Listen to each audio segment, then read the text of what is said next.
전능하신 하나님의 말씀에 절대적으로 순종하는 믿음을 가진 우리 하영교회 성도 여러분이 되시기를 주님의 이름으로 축복합니다.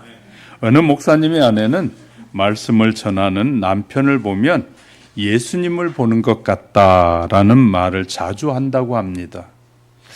그래서 성도들이 목사님은 천연 기념물처럼 대하는 것 같다라고 하면서 도대체 어떻게 사느냐고 묻는 사람도 있다고 합니다. 그런데 목사님이 정말로 늘 예수님처럼 보일까요? 아무리 허물이 없고 예수님처럼 완벽하게 살 수 없기 때문인데 예수님처럼 살 수 있는 건 아니잖아요. 그럴 수 없습니다. 그런데 왜 아내가 그렇게 말하는 것일까요? 그것은 목사님의 아내의 믿음과 소원을 담고 있는 고백이다라고 합니다. 남편 안에 예수님이 거하신다는 믿음을 고백하고 시인하는 것인데, 그러면 목사는 아내에게 어떻게 대하는 것 같습니까? 그러면 목사도 아내를 볼 때마다 예수님을 계속 의식하게 된다는 말입니다. 말할 때나 행동할 때 이렇게 하는 것이 주님이 원하는 것인지 계속 주님께 묻게 된다고 합니다. 미련한 것처럼 보여도 이것이 아내가 남편을 세우는 하나님의 방법임을 이 사모님은 알았다고 합니다. 바로 하나님이 주신 지혜죠. 하나님께서 아내는 남편에게 순종하고 남편은 아내를 사랑하라고 하셨는데, 그것은 하나님께서 세상에서 우리를 행복하게 살아갈 수 있는 지혜를 주신 것이다 라고 합니다. 전에는 남편의 눈으로 아내를 보았는데 이제는 예수님이 보는 관점에서 아내를 보게 된다라고 고백합니다. 아내는 제 아내일 뿐만 아니라 주님의 사랑하는 딸이기도 하더라고 고백합니다. 주님이 아내를 어떻게 보실지 깨달아지니까 목사님도 아내를 다르게 보게 되더라라고 말하고 있습니다. 그것은 엄청난 생각의 변화다라고 말하고 있습니다. 우리는 남편을 보고 아내를 보면서 예수님 보는 것 같은 마음으로 보게 된다면 우리의 가정의 다툼과 싸움도 사라지게 될 거고, 왜냐하면 예수님의 딸이고 예수님의 아들인데 그 예수님을 믿으면서 우리가 함부로 할 수 없기 때문임을 깨닫게 되는 것 같습니다. 우리 모두 정말 그런 마음으로 신앙생활하며 한 걸음 한 걸음 주님께로 더 가까이 나가는 우리 모두가 될 수 있기를 기원해 봅니다. 본문은 유다의 아사왕 38년에 오므리의 아들 아합이 왕이 되어 22년 동안 이스라엘을 다스리게 됐다라는 것입니다. 아합은 이전의 모든 사람보다, 왕들보다 여호와 보시기에 악을 더욱 행하여 백성을 더욱 이 죄악 가운데로 인도하는 왕이기도 했습니다. 그는 하나님께서 싫어하는 시돈 사람의 왕 엣발의 사람 이세벨을 아내로 삼고 거기에 가서 사마리아에 건축한 바알의 신전에서 그를 위하여 제단을 쌓으면서 예배도 하였습니다. 세워진 왕은 여호와 하나님의 뜻에 반대되는 삶을 살면서 백성들을 우상 숭배하는 허망한 길로 인도하는 일에 그 왕이 앞장섰다라는 것입니다. 나라의 지도자가 잘못 세워지면 하나님의 진노하심으로 나라가 망한다는 사실을 분명하게 우리에게 알려주고 있는 것입니다. 그래서 어떤 왕을 세워야 할 것이냐, 특별히 세상 사람들과 다르게 하나님의 자녀들은 정말 어떤 왕을 세워야, 어떤 좋은 지도자를 세워야 나라가 튼튼히 세워져 갈까를 고민하는, 그리고 기도하는 성도들이 되어야 한다는 것입니다. 오늘은 하나님께서 창조하신 세계 속에 일어나는 모든 일들을 하나님은 무관심하시지 않다는 사실을 우리에게 말씀하고 계십니다. 그리고 이런 사실을 발견하게 되는 거죠. 그리고 어떤 것들을 기뻐하지 않는지 또 우리도 묵상해야 하고 자신을 찬찬히 돌아보는 이 말씀의 시간이 되시기를 주님의 이름으로 축복합니다. 첫 번째, 타락하고 변질된 시대에 부르신 엘리야. 본문 1절에 보면 기르앗에 우거하는 자 중에 디셉 사람 엘리야가 아합에게 말하되 내가 섬기는 이스라엘 하나님 여호와께서 살아 계심을 두고 맹세하노니 내 말이 없으면 수년 동안 비도 이슬도 있지 아니하리라 하니라.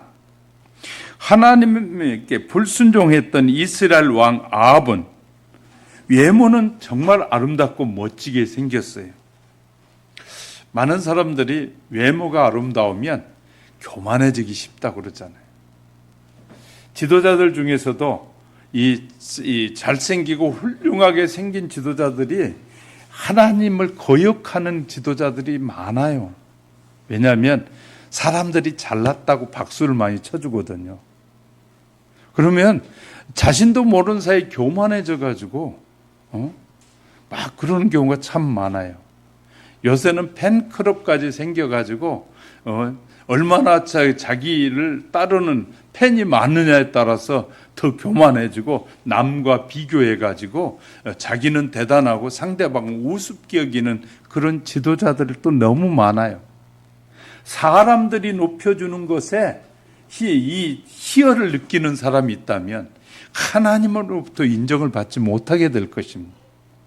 사람 앞에 칭찬받는 많은 사람들은 우리가 기억해야 될 것은 사람들의 기분을 맞추기 때문에, 하나님 앞에 칭찬받는 좋은 일꾼은 하나님이 칭찬하는 일꾼이에요. 너무나 많은 사람이 구별할 줄을 몰라요. 사람 앞에 칭찬받고 하나님 앞에도 칭찬받는다? 두 가지를 잘할 수 있다? 넌센스입니다. 하나님 앞에 칭찬받는 사람은 이 사람 앞에 칭찬 못 받아요. 성경의 많은 지도자들 중에 하나님이 인정하는 지도자들이 세상 사람들로부터 핍박을 받아요. 그런데 우리는 거꾸로 생각하는 경향이 너무너무 많아요. 사람들이 칭찬하는 지도자든 하나님도 칭찬하는 것으로 착각할 때가 너무 많은 거죠. 세상적으로 보면 아합 왕은 칭찬받을 만한 사람이에요. 온 백성을 이 바알을 섬기는 일에 막 온 힘과 역량을 동원해 가지고 그 백성이 그렇게 섬기게 했으니 사람들로부터는 인정받는 지도자예요. 그런데 하나님은 기뻐하시지 않는다는 사실을 우리에게 분명히 말해주고 있어요.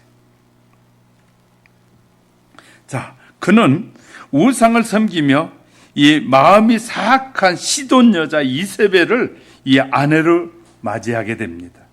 그녀의 영향으로 인해서 하나님의 선지자들, 이세벨 때문에 하나님의 선지자들을 막 수없이 살해하기 시작합니다.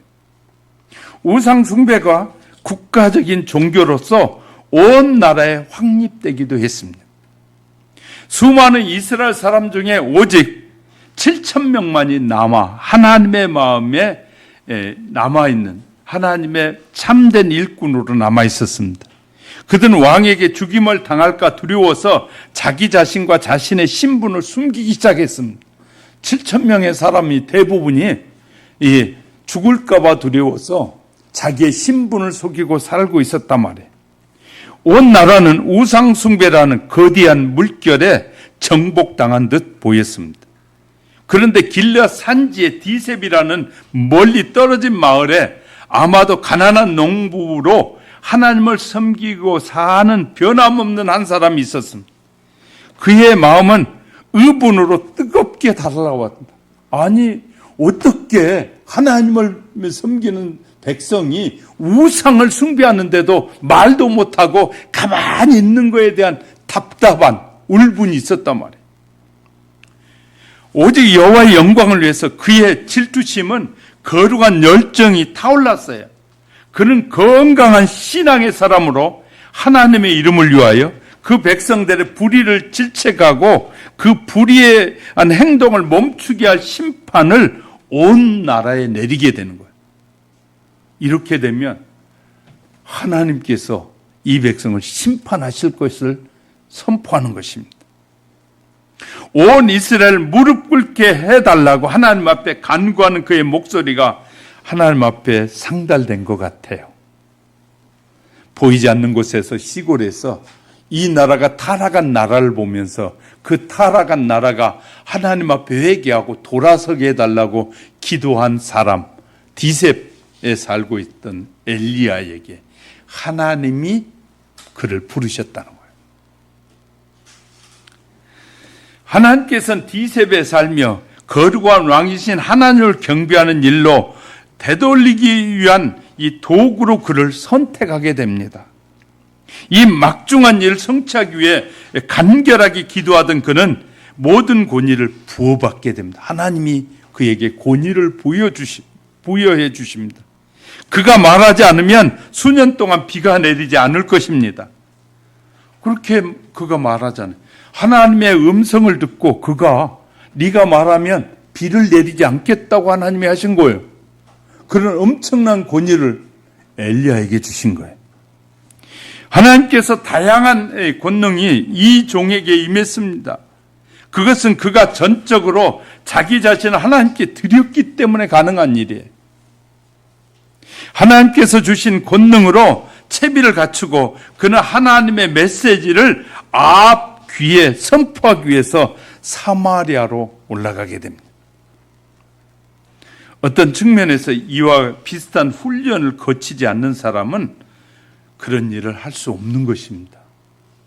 하나님이 디셉에 사는 엘리야를 훈련하셨는데 그의 마음의 열정이 불일 듯 일게 하더니 그로 하여금 그 일을 감당할 수 있는 힘과 능력을 주셨다고 말해요. 7,000명도 잠잠하고 있고 온 백성이 우상을 섬기고 있는 그때 왕에게 나가서 당당하게 왕에게 내가 말하지 않으면 비가 내리지 않을 것을 선포할 수 있는 그런 담대함을 하나님이 엘리야에게 주셨다고 말해요. 엘리야는 농촌 디셉의 사람입니다. 그러나 하나님을 믿고 살았습니다. 그의 믿음으로 인해서 아합에 대한 두려움을 이기게 해주신 거예요. 우리가 십자가의 그 믿음이 우리 마음속에 확 느껴지게 되면 그 어떤 두려움도 이겨낼 수 있게 되는 것입니다.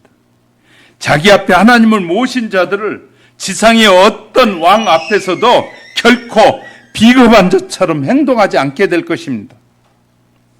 루터나 존 낙스는 도덕적 중추적인 이 굳건한 믿음을 바탕으로 하여 그들도 그 당시에 이 교황에게 당당하게 가서 우리가 하나님을 잘못 섬기고 있다. 이것에서 돌아서지 않으면 내가 이 카톨릭에서 떠나겠다. 라고까지 단언했던 것. 그 당시에 그래서 수많은 지도자들이, 수많은 신자들이 죽어야만 했어요. 신앙생활은 결단의 삶입니다. 신앙생활, 예수 그리스도를 바르게 모셔드리면 결단하게 되는 것이. 우리가 잘 아는 오순절 사건 이후에 베드로와 요한이 엘리야와 같은 그 담대한 마음이 있지 않았습니까? 사도행전 4장에 보셔요. 그는 죽음을 두려워하지 않고 사람들에게 당당하게 하나님 앞에서 바로 살아야 된다고 외치지 않습니까? 또 이 엘리야는 하나님의 뜻에 순응한 사람이었습니다. 엘리야는 자기 자신을 하나님께 굴복시켰고 하나님의 말씀이 이 불경한 자들의 마음을 움직이는 통로가 될 수 있게 한 것이에요. 그리고 하나님의 능력도 그를 통하여 현시 드러나게 됐습니다. 여호와는 그의 헌신을 받아들일 뿐만 아니라 당신의 거룩한 보배를 담는 질그스로 삼아주신 것이에요. 그는 비밀리에 그의 하나님으로 인해 승리를 얻었고 이제는 공개적으로 상을 받고 있습니다. 하나님께서 크게 쓰시는 일꾼을 이렇게 뜻하지 않는 곳에서 불쑥 나타나는 경우가 성경은 많이 있습니다. 타락한 시대에 하나님의 사람, 빛과 같은 사람들이 하나님이 들어 쓰시는 사람들입니다. 엘리야는 늘 하나님과 교제하며 살았던 사람이에요. 엘리야의 도덕적, 영적 존재의 온 힘은 다 이스라엘의 하나님의 편에 있어야 한다고 말하는 것입니다. 그 둘 사이에 이 단일한 목적이 있었습니다. 자기를 구하는 모든 생각은 여호와 임재의 불길에 의해서 다 말라져야 된다. 하나님을 향한 마음으로만 가득 채워져야 한다는 것이죠. 여호와를 섬기는 자들은 자기 자신의 개인의 이익이나 명예에 연연해야 하는 경우 매우 불유쾌한 일을 당하게 되는 것이에요. 하나님을 잘 섬기는 사람들이 이 하나님의 뜻보다는 자기의 유익을 위해서, 이익을 위해서 살아가게 되면 불쾌한 일을 당할 수밖에 없습니다. 그리스도의 일을 감당하는데 용기와 능력을 얻는 비결은 그분의 뜻을 늘 묵상하면서 알아가는 것입니다. 네 번째는 이 엘리야는 하나님의 말씀을 실천하는 자였습니다. 여종의 눈에 다음 지시사항이 무엇인지 기다리면서 주인의 마음을 쫓듯이 여종은 주인이 뭘 원하시는지를 늘 찾아야 됩니다. 종은 그렇다 말이죠. 엘리야의 삶은 여호와의 이스라엘의 하나님 앞에 서 있었습니다. 그렇게 우리의 영혼도 그분께 시중들게 해야 돼요. 저와 여러분이 살면 얼마나 살겠습니까? 우리 대부분의 사람들은 앞으로 50년 이상 살 사람, 몇 사람 빼고는 없을 것 같아요. 또 엘리야는 하나님의 권위를 마음에 가졌습니다. 그래서 1절에서 내 말이 없으면 수년 동안 우루가 있지 아니라, 자기의 생각대로 말했다가는 큰일 나는데 어떻게 자기의 생각대로 말하겠어요? 하나님이 그렇게 말해라 그러니까 그렇게 말하고 있는 거거든요. 그는 마치 하나님의 권세와 천국의 재원이 자신의 처분에 있는 것처럼 그렇게 담대하게 얘기합니다. 천국의 열쇠는 그에게 주어졌고 이슬과 비의 보배는 그의 하늘 문 열기를 기뻐하는 그때 쏟아지는 것이었습니다. 이는 하나님께서 당신의 신실한 종의 손에 맡겨 줌으로써 무섭고 가장 효과적인 무기로 사용하는 것이에요. 여호와와 싸움을 싸우는 자는 자신의 힘만 지닌 채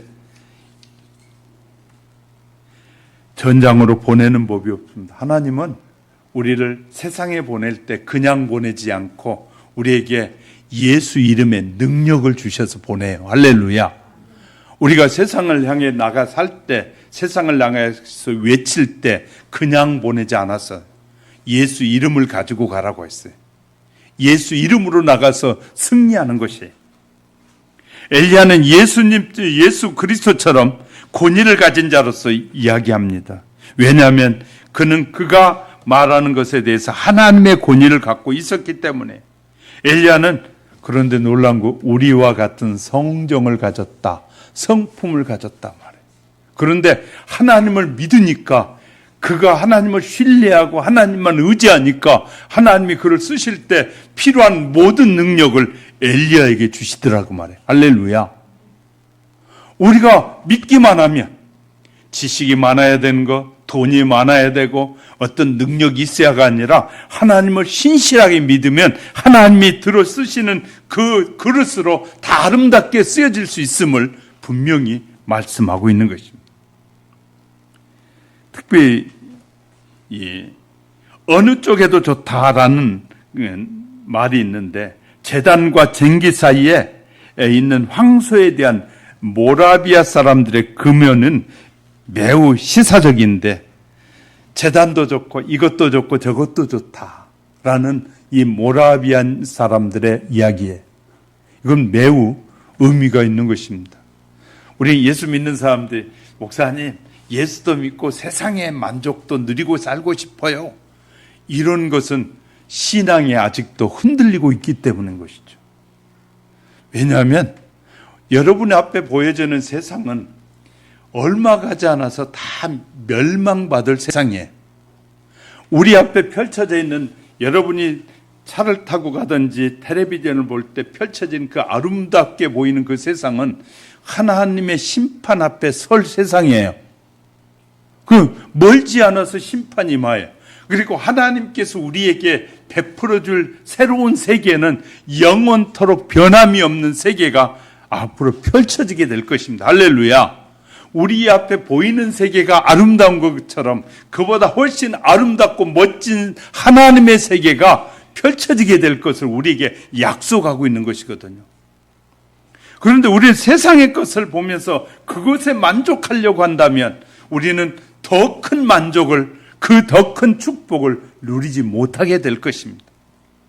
예수님께서 제자들 부르시고 복된 사명을 주시면서 마태복음 5장 16절에 이와 같이 너희 빛이 사람 앞에 비치게 하여 그들로 너희 착한 행실을 보고 하늘에 계신 너희 아버지께 영광을 돌리게 하라. 우리를 부르신 것은 믿지 않는 사람들에게 내가 이렇게 하나님을 믿음으로 받은 축복에 대해서 말하고 축복을 증거하여 저 사람들이 나를 보면서 하나님께 영광을 돌리게 하라는 거예요. 근데 우리는 그 사람들에게 영광된 삶이 무엇인지를 드러내지 않고 산단 말이죠. 예수 믿는 것이 이렇게 행복합니다. 예수 믿는 것이 이렇게 좋습니다. 예수 믿었더니 그리스도의 참된 평안이 나를 이렇게 사로잡고 있습니다. 그렇게 말을 해야 되는데 다른 사람들에게 하나님의 영광을 전혀 드러내지 못하고 살아갈 때가 얼마나 많이 있는지 모르. 여러분 친구들을, 또 여러분의 가장 가까운 믿지 않는 이웃들을 만날 때 그들에게 그들의 얘기에 혹 빠져가지고 그렇게 좋은 것이 있어 나도 좀 가봐보면 안 돼, 그런 말이 아니라 내가 만난 예수님은 이런 분이었어, 내가 믿는 예수님은 이런 분이야 하고 내가 예수님을 높이고 예수님을 찬양해야만이 영광을 받으실 텐데 나가면 세상 사람들의 얘기에 빠져가지고 그 사람들의 얘기만 듣다가 돌아오는 어리석은 자가 되면 안 된단 말이죠. 정말 그들에게 내가 만난 예수님이 얼마나 소중한 것인가를 내가 말하게 될 때 그 말할 때 능력이 부어지게 되고 우리가 그렇게 주님을 자랑할 때 주님이 우리를 높여준다는 사실입니다. 할렐루야. 얼마나 많은 그리스도인들이 내가 예수 믿는다는 자체를 숨기고 살아가는지 몰라요. 심각한 일이죠. 여러분 예수님을 그렇게 하찮은 분으로 믿고 있다면 그분의 능력에 장종 안에 붙들릴 수가 없습니다. 우리는 당당하게 내가 믿는 예수 그리스도만이 유일하신 하나님이심을 우리가 고백하며 사는 그런 은혜가 늘 함께 하시기를 주님의 이름으로 축복합니다. 두 번째, 하나님의 뜻을 전하고 몸을 숨긴 엘리야를 발견하게 되죠. 2절을 보세요. 여호와의 말씀이 엘리야에게 임하여 이르시되, 엘리야 자신은 하나님께서 주신 말씀을 우상 숭배하는 이스라엘 왕 이 아합에게 전하고 났을 때 아마도 그는 그 다음에 취해야 할 행동을 전혀 모르고 있었던 것 같아요. 가라고 그러니까 건 거예요. 그런데 그러므로 하나님께서 3절에 너는 여기서 떠나 이 동으로 가서 요단 앞 그릴 시내가에 숨고 어떻게 해야 될지를 다 인도하셔요. 하나님께서. 그 숱한 여호와의 종을 죽인 자는 아합 왕 엘리야와 같은 사람을 그대로 두지 않을 것이 분명합니다. 이세벨이 수많은 이 엘리야가 나타나기 전에 이 많은 선지자를 죽였는데 그 선지자를 죽인 그 능력이 이 갑자기 나타난 엘리야에게 적어온 말도 안 되는 일이죠. 죽이는 것은. 그때와 마찬가지로 지금도 그리스도의 종은 하나님의 이름으로 경고하고 책망하여 죄를 지적하는 등 환영받지 못한 메시지를 전달하기도 합니다. 그래서 정말 건강하고 좋은 교회는 하나님의 메시지가 전해져야 돼요. 하나님의 메시지를 듣는데 믿음이 좋은 사람은 기뻐하는데 믿음이 안 좋은 사람은 절대 기뻐할 리가 없어요. 그렇지 않겠어요? 아니, 하나님의 말씀대로 살려면 버려야 할 것이 너무 많아요. 또 가지 않아야 될 곳이 너무 많아. 그리고 말도 진실하고 신실하게 말해야 돼. 그러니 하나님의 말씀을 정확하고 바르게 증거하면 사람들이 정말 싫어할 수밖에 없는 거예요. 그러니까 우리가 분별력을 갖는 것이 제가 늘 말씀드려요. 제가 기도하면서 발견한 거예요. 하나님께서 저에게 마지막 때는 분별력이 있어야 된다. 수많은 메시지들이, 말 잘하는 사람들은요, 이것도 이 본문도 막 말 잘해가지고 사람들의 마음을 쏙 들게 말할 수 있어요. 근데 중요한 것은 이 사람들의 마음이 쏙 빠졌다고 믿음이 생기는 건 아니라 말이죠. 믿을 때 믿음이 생기거든요. 할렐루야. 하나님의 얘기를 즐겁게 드렸다고 믿음이 생긴 것이 아니라 내가 그 말씀이 싫어도 순종할 때 믿음이 생기는 거야. 할렐루야. 아멘 안 하니까 정말 힘들어요. 자, 우리가 하나님의 말씀을 듣는데 때로는 그 말씀이 하기가 힘든 말씀이에요. 그래도 내가 아멘하고 그렇게 살겠습니다 라고 결단하고 도와주셔야 할 때 믿음이 생기는 거지, 그냥 저건 그런 거구나 라고 할 때 믿음이 생기지 않는단 말이에요. 그럼 우리가 뭐 해야 생기냐면 결단해야 돼요. 하나님이 이렇게 말씀하실 때 깨달아진 말씀들, 내가 저렇게 살아야겠다, 저렇게 살아야 되겠는데 내가 생각대로 안 되잖아요. 유혹이 많고 험난한 세계에 사니까 힘들어요. 그러니까 어떻게 해야 돼? 주님 도와주세요.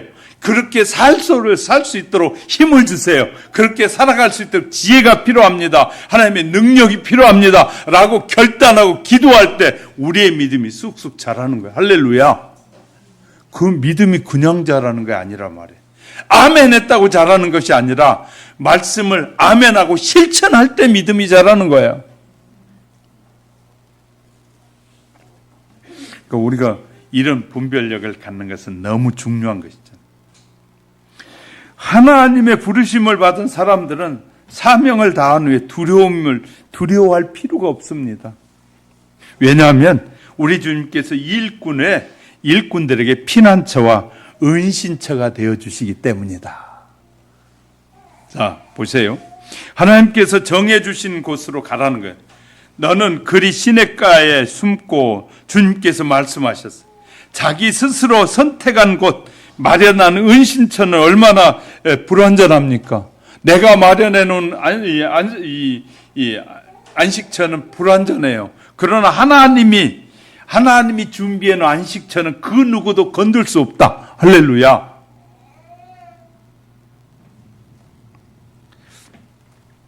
예수 그리스도를 믿으면 우리의 안식처가 뭐냐면, 이 예수님을 믿는 우리의 안식처는 갈보리거든요. 갈보리에서 예수님이 물과 피를 쏟으신 그 예수님에게로 나가면 갈보리가 안식처예요.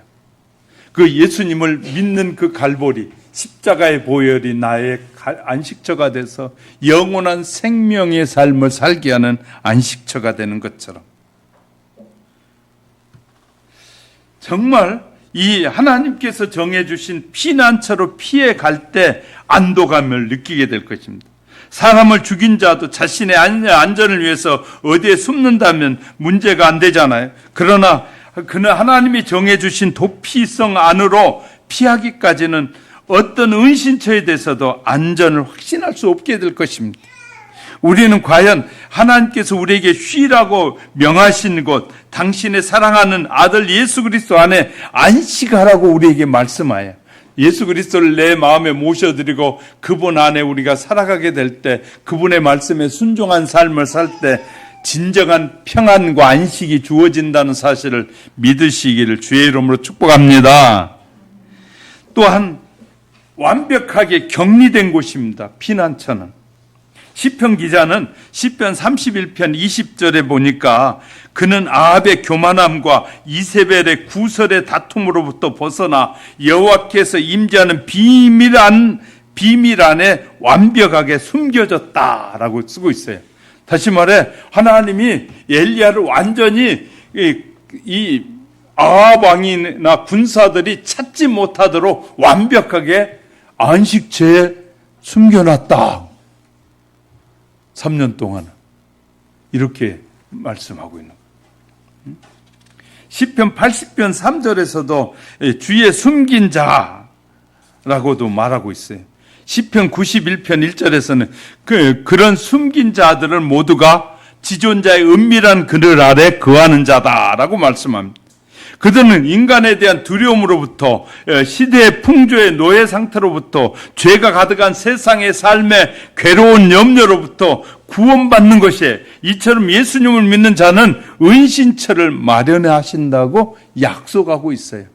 그러니까 우리가 주님의 뜻대로 살면 하나님이 우리를 보호해 주신다는, 할렐루야, 보호해 주신다는 사실을 믿으시기 바랍니다. 또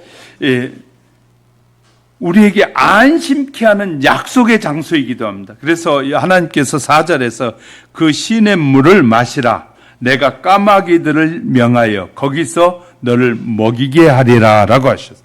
하나님께서는 절대 우리 자신의 힘만으로 전장에 나가게 하지 않습니다. 우리가 예수 이름으로 나가면 우리의 힘으로 나가는 것이 아니라 주님이 함께 하신다고 말이에요. 주님 안에 있는 약속을 아는 것은 자신에게 필요한 것이 모두 공급될까에 대한 모든 의심과 두려움을 가라앉히기에 충분한 것이에요. 주님 안에 있으면. 하나님을 사랑하는 자, 그분의 목적에 따라 부름을 받은 자에게는 모든 것이 협력하여 선을 이루게 됩니다. 우리는 그분의 은혜에 대해서 구원받고 그분의 말씀으로 인해 안전이 보장되는 것입니다. 그래서 우리가 정말 좋은 믿음을 가지면 하나님이 그의 백성은 뭐 한다고요? 돌보시고 책임지신다. 할렐루야.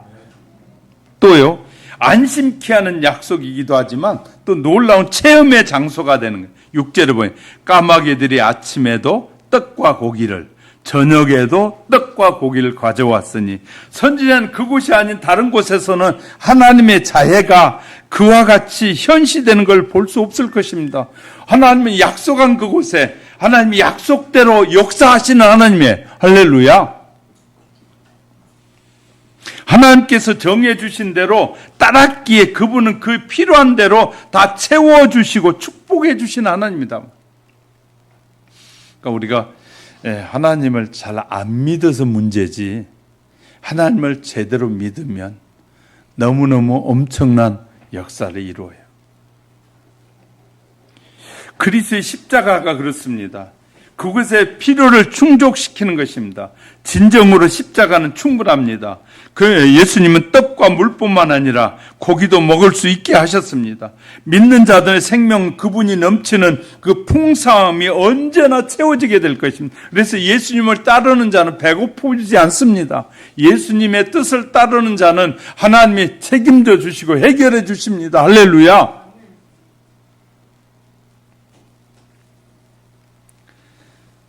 뿐만 아니라 규칙적으로 안전합니다.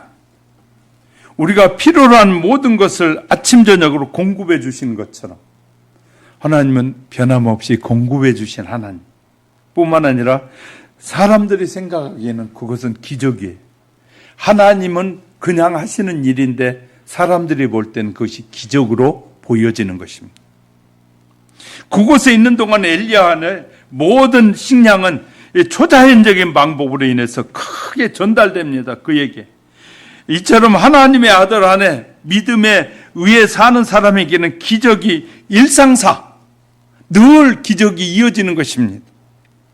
예수 그리스도께서 당신의 이름으로 나아간 자들에게 누가복음 22장 30절에 부족한 것이 있느냐?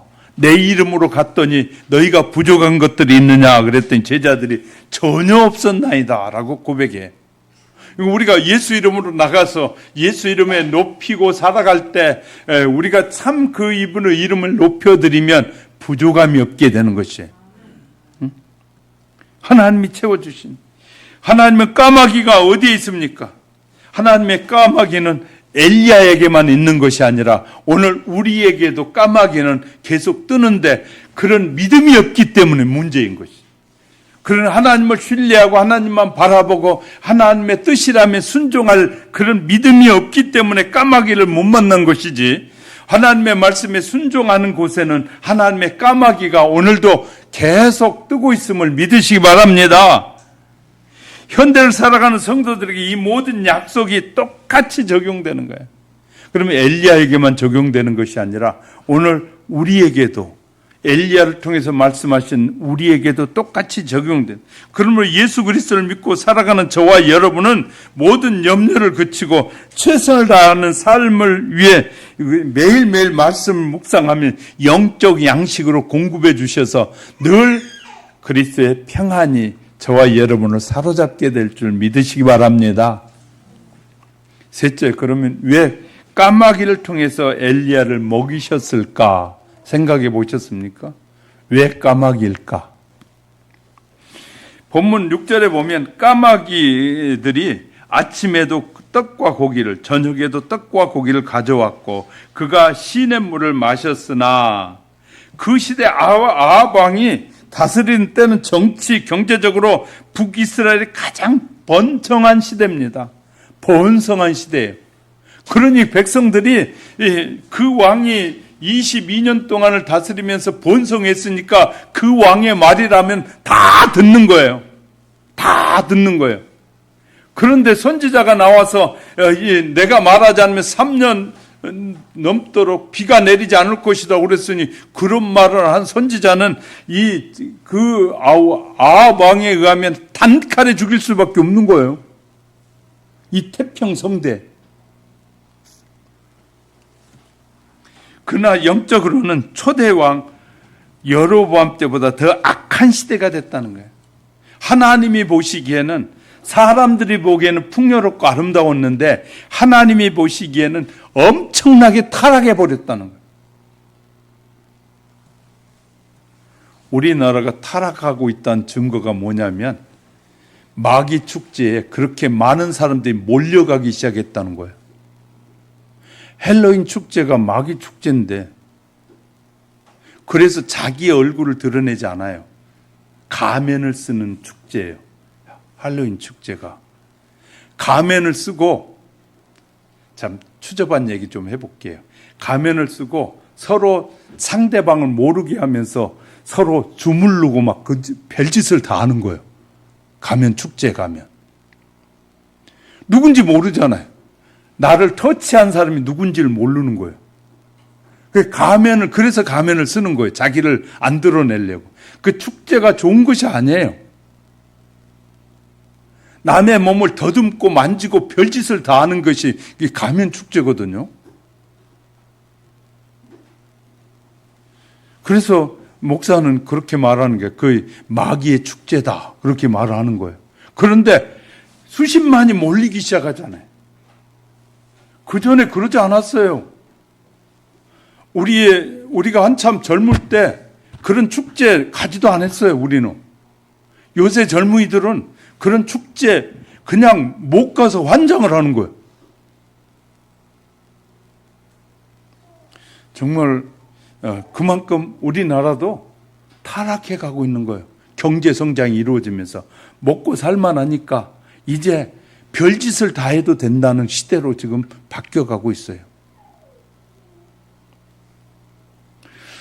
이 시대를 분별하지 못하면 이 신앙생활하는데 정말 영적인 어둠이 내리는데도 불구하고 구별하지 못하게 될 것입니다.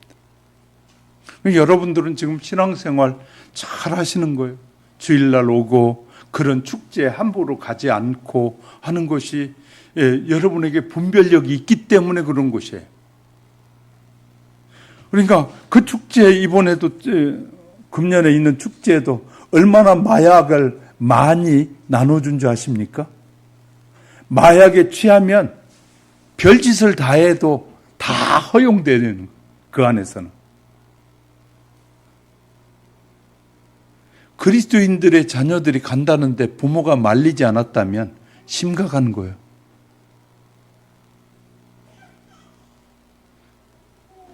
정말 이 분별력을 갖고 봐야 되는데 축제니까 좋은 걸로 알아요. 축제라고 다 좋은 것이냐? 축제도 좋은 축제가 있고 안 좋은 축제가 있다는 거예요. 이해가 되셨어요? 이거 분별하지 못한, 축제는 우리의 의식 속에는요, 축제면 다 좋은 것으로 생각해. 그런데 축제는 구별해서 가야 되는, 축제도 우리의 신앙생활도 구별해서 살아야 되는 것처럼 축제라고 아무 축제나 다 가고 그런 거 아니에요. 그 분별력이 없는 사람들이 하는 거예요. 그래서 분별력이 생기지 않으면 지도자에게 물어봐야 돼. 이 축제에 목사님 가야 돼요, 안 가야 돼요? 물어봐야 되잖아요. 이 축제가 어디서부터 유래가 됐고 어떻게 시작됐는지도 알아야 되잖아요. 그리고 가야 그것이 올바른 판단력을 가지고 갈 때 축제에 가도 그 축제의 기쁨을 함께 누리는 것이지, 의식도 없이 가가지고 그 축제에 빠져들어가는 것은 이 사탄의 먹이가 되는 것과 똑같습니다.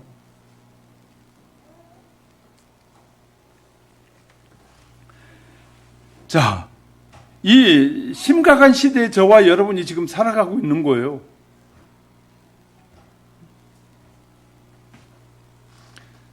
제가 금요일 날 저녁 기도에 마치고 자는데 하나님께서 제게 보여주는 것이 있어요. 대한민국이 우상숭배로 가득해져 가고 있는 것들을 보여주시는 거예요.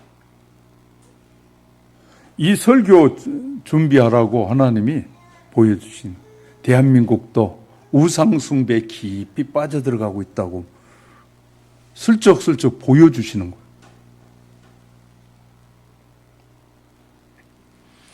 자, 엘리야가 선포한 두 가지 사실을 우리가 그러면 내 말이 없음 수년 동안 이슬이 내리지 아니하리라 라고 선포했는데, 엘리야의 선포에는 두 가지 사실을 알 수 있어요. 첫 번째, 바알을 따르는 아합 왕에게, 바알을 믿는 아합 왕에게 하나님이 살아계신다는 선언이에요. 첫 번째. 두 번째, 기근을 선포함으로써, 기근이 있다는 건 뭐냐면, 이 바알을 섬기는 바알의 신이 뭐냐면 비의 신과 이 풍요의 신을 섬기는 것이 바알의 신이에요. 그러니까 비의 신이 내려서 풍요롭게 복을 주는 것이 바알인데, 그 바알의 신을 섬기는 그들에게 하나님께서 비를 내리지 않겠다는 거예요. 그럼 누가 더 강력하신 신이냐고? 하나님이라고 말하고 있어요. 그들이 지금, 이스라엘 백성들이 지금 아합 왕에 속아가지고 막 축제를 하면서 그들이 즐거워하고 막 이 별짓을 다 하면서 축제라는 그 축제가, 그 바알이 이렇게 복을 주셨다고 하는데, 그 축제에 와가지고 하는 말이 하나님이 계시고 하나님이 비를 내리지 않는다. 자기들이 지금 신이 비를 내려서 풍요로워서 축제를 벌리는데 그 신은 아무것도 아니다. 지금 그 말하고 있는 거잖아요. 얼마나 이렇게 담대합니까? 그러면 목사만 이런 말을 하고 사는 것이 아니라 여러분도 삶의 현장에서 그렇게 믿는 사람들에게 하나님만이 유일하시다고 말할 때 여러분에게서 능력이 나가는 거예요. 할렐루야. 능력이 나가는 거예요. 그러니까 목사만 이런 말을 해야 되는 것이 아니라 여러분도, 목사를 통해 설교를 듣는 여러분도 사람들에게 그 말을 할 때 능력 있는 여러분 신앙인이 되는 거예요. 그 말을 하면 저들이 나를 어떻게 평가할까 두려워해서 말을 못하기 때문에 이 역사가 안 일어나는 것이고, 하나님은 우리가 그런 말을 하고 결단하고 하나님의 뜻대로 살게 하겠다고 할 때 하나님의 능력의 역사가 나타나게 되는 거예요. 신학자이자 설교가인 매튜 혈리는 까마귀에 대해서 이렇게 해석을 했더라고요. 잠언 30장 10절, 까마귀는 먹을 것을 보면 개걸스럽게 잡아먹는 맹금류다. 까마귀는요, 이렇게 이 개걸스럽게 그냥 막 쪼아 먹어버린다. 레위기 11장 15절에서는 부정한 짐승이고, 신명기 14장 14절에서 하나님께서 먹지 말라고, 까마귀는 먹지 말라고 한. 왜냐하면 이는 곤충과 썩은 고기를 먹는 새이기 때문에 먹지 말라고. 근데 하나님이 왜 하필이면 부정한 짐승인 까마귀를 통해서 엘리야를 먹인 것일까?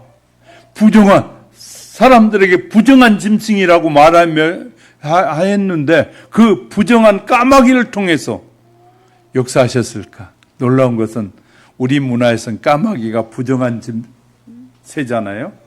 유럽에서는 까마귀가 길조입니다. 그래서 까마귀가 오면 막 음식도 주고 막 하는 길조예요. 우리와는 또 달라. 그러니까 우리의 생각으로만 해석하면 늘 문제가 생겨요. 유럽에서는 까마귀가 뭐라고요? 길조예요.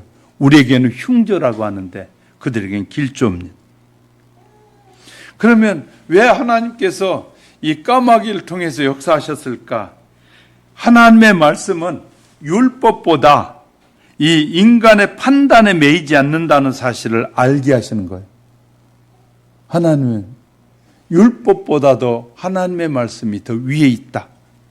또 까마귀라고 따져 묻지 않고 왜 하나님 왜 까마귀를 통해서 보내십니까? 이 별로 길조가 아닌 이 까마귀를 통해서 역사하십니까? 라고 따지지 않았단 말이에요. 또 세 번째는요, 부정한 짐승도 하나님은 쓰신다는 거예요. 할렐루야. 부정한 짐승도 하나님 쓰신다.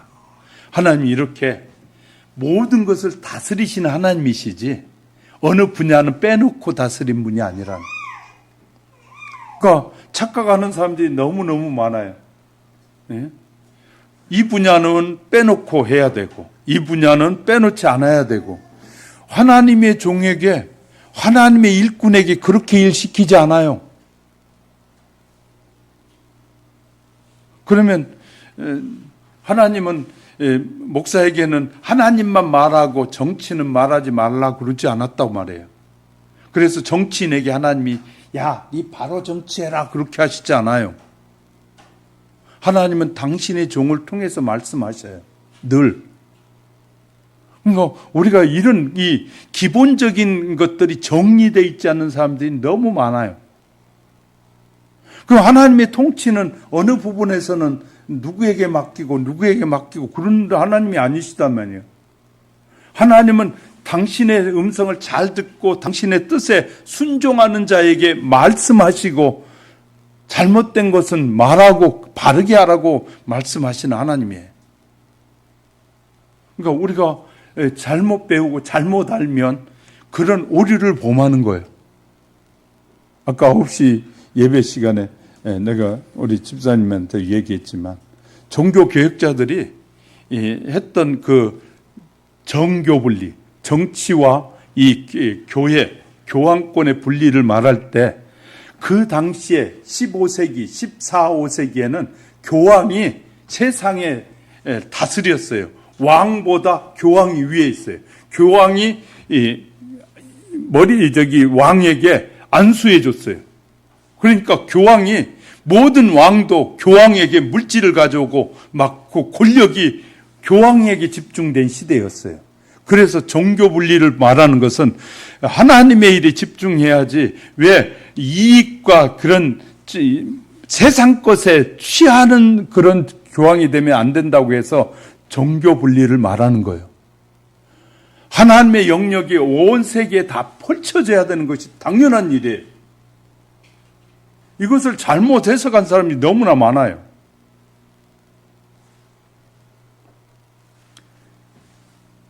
그래서 제가 가끔 웃으면서 하는 말이 하나님의 나라에 가보면 정확하게 알겠지만 우리는 누가 정확한지는 여러분이 분별해 보아야 될 필요가 있는 거예요. 하여튼 우리는 이렇게 하나님의 말씀을 잘 들으셔야 됩니다. 자, 하나님의 뜻을 찾아가는 마음을 여러분 아십니까? 하나님의 뜻을 찾아가는 마음. 이 한국 컴패션 대표인 서 목사님이 쓴 책에서 고막다는 책에 나온 얘기를 하나 전해드릴게요. 목사님이 백열병에 걸린 아이에게 골수 이식을 해준 적이 있었는데 골수 이식 자체도 힘들었건만 그 당시에 의료사고가 많아서 큰일 날 뻔하고 어려움을 겪었답니다. 그 목사님이. 그런데 얼마 후에 그 아이의 병이 재발해서 부모가 간절히 원하니 골수 이식을 다시 한번 해줄 수 없겠냐고 병원에서 연락이 왔다는 거예요. 목사님에게. 목사님은 지난 골수 이식을 하면서 겪은 어려움 때문에 다시는 해주고 싶은 마음이 들지 않았다고 합니다. 문제는 다시 이식해도 이 아이가 살 확률은 1%밖에 안 됐다고 해요. 아내와 주위 사람들에게 얘기했더니 골수 이식을 전부 다 반대했습니다. 그래서 하지 않겠다고 병원에 통보했더니 한쪽 마음에 좀 부담감이 생겨서 만나는 사람들에게 유도 질문을 하면서 이번에는 이렇게 하면 어떻겠냐, 해야 되느냐 말아야 되냐고 성도들에게 물어봤답니다. 그랬더니 많은 성도들이, 대부분의 성도들이, 이 목사님을 아는 성도들이 한 번 했으면 됐지 2번씩이나 골수 이식을 해주느냐고, 하지 말라고 전부 다 고절하더라는 거예요. 그러니까 마음에 확신이 생기기를 이제 안 해도 되겠구나 라고 했는데, 한 번은 장로님과 얘기를 하는데 그 장로님이 목사님이 해주시지요 그러더라는 거예요. 그런데 그러면서 장로님이 하는 얘기가, 우리 아들을 백혈병으로 오래전에 잃었다고 하면서, 목사님 이 백혈병으로 잃은 그 가족의 마음을 목사님이 몰라서 그래요. 그 부모들은 너무너무 가슴이 아프고 속이 아파요. 너무너무 큰 상처가 돼요. 목사님 가능하시면 해주시지요. 장로님의 얘기를 들으니까 이제 또 갈등이 생긴 거예요, 목사님이. 그래서 목사님이 또 하나님 앞에 간절히 기도를 했답니다. 하나님, 골수 이식을 또 해줘야 됩니까? 말아야 됩니까? 그렇게 하나님 앞에 기도하면서 하나님께 지혜를 달라고 하는데, 하나님이 만약 그 아이가 내 딸이라면 그 아이를 포기할 수 있겠느냐라고 하시더라고요. 그 아이가 너 딸이라면 포기할 수 있겠느냐. 설령 1%의 가능성이 있다고 해도, 그는 1%의 가능성만 있다고 해도 포기하겠느냐라는 음성이 들려요. 그리고 난 다음에 마음에 쓱 올라오는 것인데, 그 아이는 내 것이다 라고 하시더라고요. 도리가 없잖아요. 하나님의 음성을 분명하게 들었으니까 순종하고 병원에 아이의 부모에게 편지를 쓰면서 이렇게 썼다고 합니다. 부끄러운 목사라는 제목으로 편지를 썼답니다. 그간의 마음을, 이 상황을 솔직히 적었습니다.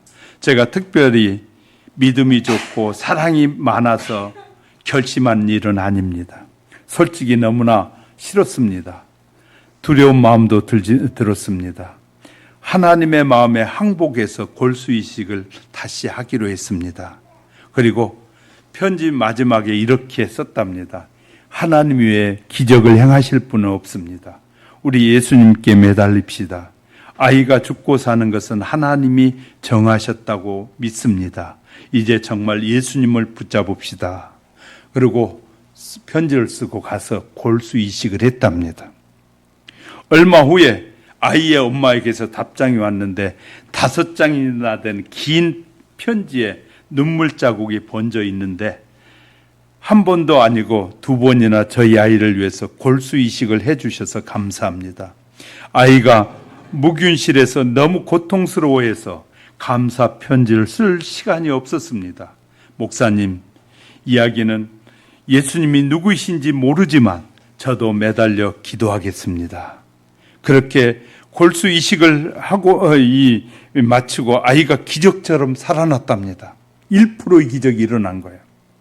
그 후에 온 가족이 교회를 다니게 되었고, 그 아이 아버지도 다른 아이에게 골수 이식을 해 주었다고 합니다.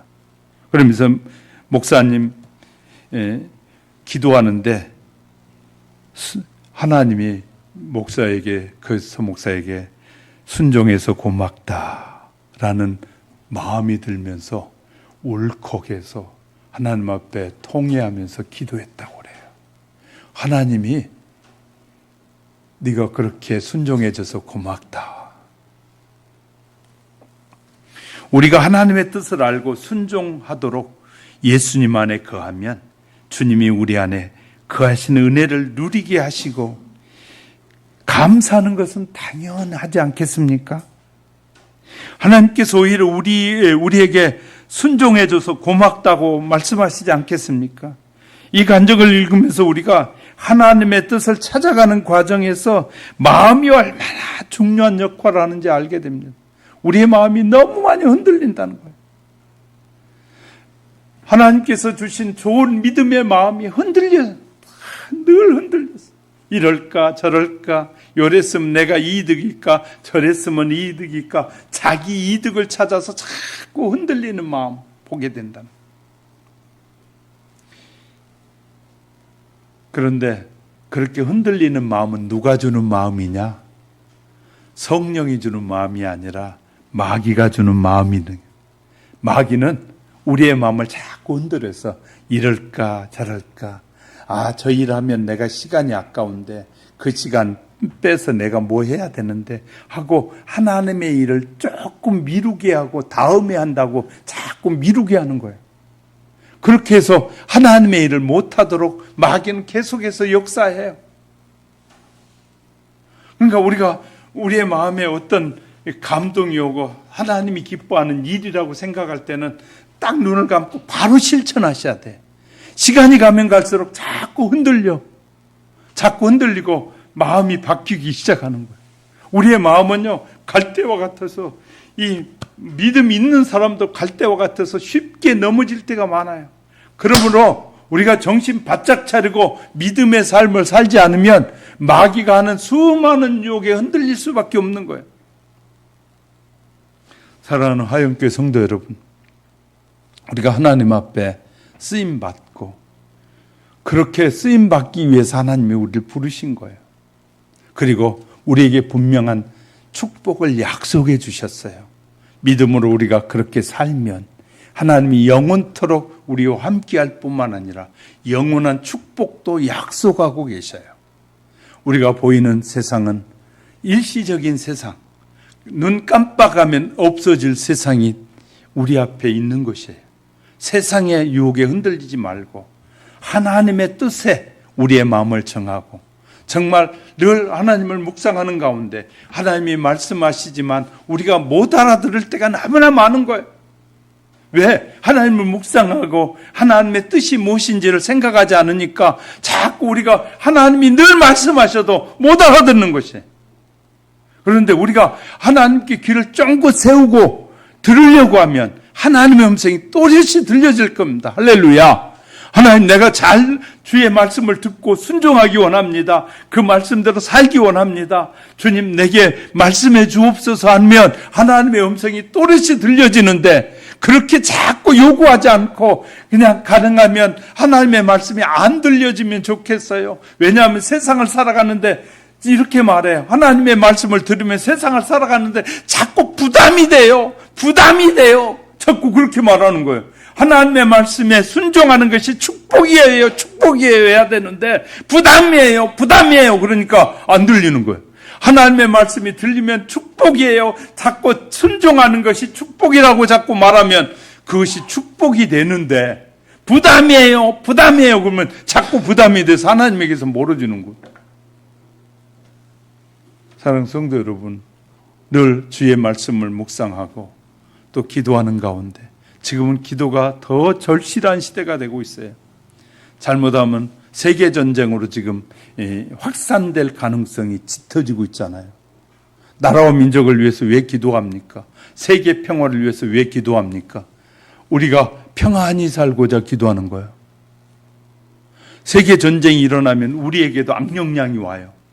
우리 경제도 어려워지고 우리의 삶도 핍박이 어려워져요.